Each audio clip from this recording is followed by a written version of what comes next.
ভাই এটা কোথায় জানেন? এটা হলো আব্বাস সিদ্দিকীর নলেজ সিটি। আমি কি বুঝতে পারছেন?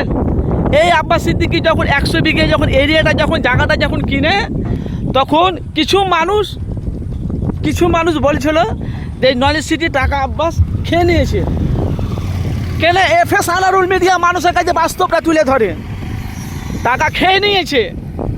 আর এখন দেখো মাশাআল্লাহ খুব ভালো লাগছে, একটা বিল্ডিং কমপ্লিট হয়ে গেছে, আর একটা মানে দ্বিতীয়টা সেন্টারিং চলছে, দেখেছেন? দেখেন, আর দ্বিতীয়টা ওইখানে হচ্ছে। আমি আপনাদেরকে সম্পূর্ণ দেখাতে পারছি না, দেখাবো অবশ্যই। আপনারা আমার আরও অন্য ভিডিও চ্যানেলে, আপনার চ্যানেলের মধ্যে অন্য ভিডিওর মধ্যে দেখতে পাবেন। এই দেখেন, দেখেছেন?